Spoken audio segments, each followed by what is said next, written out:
This Friday, professors and students from the University of Massachusetts Landscape Architecture and Regional Planning program will offer a tour of 6 unique art installations placed in open spots in downtown Springfield. It's called No Space Left Behind, and Professor Frank Sleegers and others involved came in to tell us more. It's a great city with a lot of great spaces, and I think many people don't know about this. And so our students created these six places are picked out, and along site-specific installations invite people to rediscover their city. And it'll tie also into other new things that happened, like the Cultural District initiative was recently in the fall founded. So our tour is actually inviting, it's part of that the Cultural District tour, and some of it does also go beyond to kind of break boundaries and explore the city. So, and to make people more open, so we invite people to come on Friday, and I think also an example for other people to follow. And it's an initiative that doesn't take a lot of money, but it takes just good spirit. I want to talk about a couple of the installations in particular, but one of the things I read in your pamphlet, you want people to imagine the possibilities of these open spaces. Yes, so there are many possibilities. Some of them is just engaging maybe the view of the river, or that the river is very close, or leftover small parcels, even larger parcels in the Upper Lyman district that are just sitting there, and they're places to be used for something else. There's Sleegers Park, which is, it's a beautiful, cute park, but in the center, I think it has more potential to be activated with people and their activities. Very good. Let's talk to a couple of the students who are involved in this. Emily Jordeo, graduate student, University of Massachusetts in architectural landscaping. Your team that you worked on did something with an area, Market Street, the marketplace it's called, Pynchon Plaza. It's an area just north of the Mass Mutual Center. It's a portal, it's a passageway. We're going to be able to show folks some of what you did, but talk about it, what you were envisioning, what you were trying to do there. Yeah, so my group is working with installations more focused on art. So we had the artistic component in mind, and how can we bring that in a cheap, easy to install installation. So then for Marketplace, which is a nice little person scale through street right downtown, close to Mass Mutual. I envisioned this ribbon curtain that's easy to install, and it's going to have a very good impact because of the color red.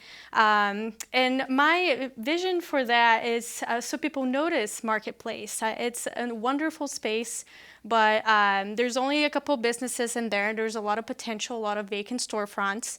I know there's a good cafe that could benefit from more people coming in. So I want people to notice for when they're walking on the street, they're driving their car, maybe they want to go touch the installation and walk through Marketplace.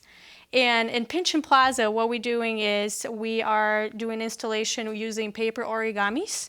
And because there's an origami exhibition going on in the museum district right above Pynchon Plaza, and we wanted to connect it conceptually, what's going on in the museum with Pynchon Plaza.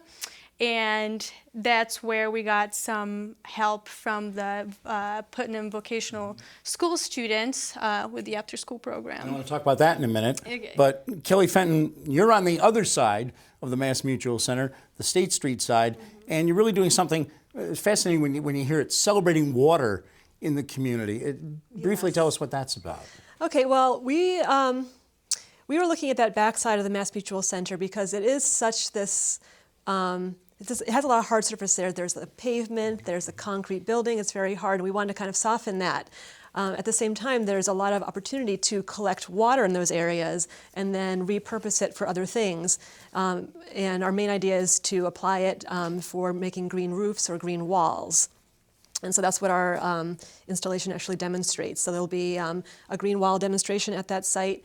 We're also going to be painting the pavement there blue paint so we can kind of show where the water flows. And there also used to be a spring that used to go in that place where State Street is right now, so we wanted to bring awareness of water to the environment there. I was once told that spring was the reason Springfield got the name it did. Not sure if that's true, but it's a great part of the story. Yes, right. It's part of the idea is to get people more tied to their communities and to the history of Springfield.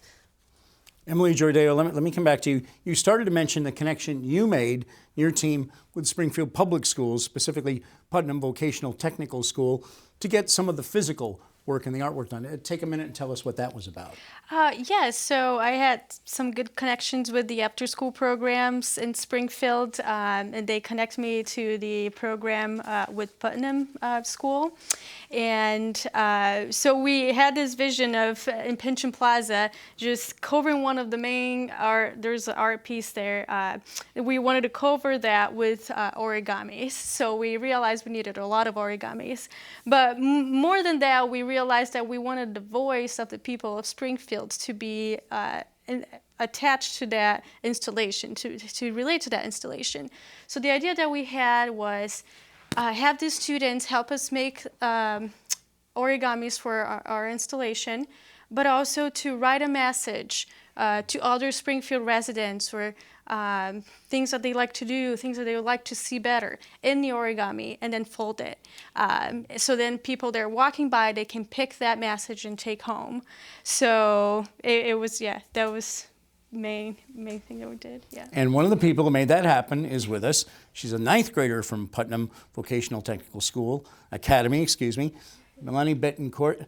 What's it like for you? Here you are in high school, and suddenly grad students, University of Massachusetts, are saying, hey, can you and your fellow students create something for it? Talk about the work you did and what it felt like to be part of this. Well, at first I thought it was a great idea, and I really love artistic things like that, and to bring out the greatness of Springfield and to help self-confidence and things like that. So when she came with her idea, right away I wanted to pitch in because it sounded amazing. And everyone was really compliant and willing to do it too.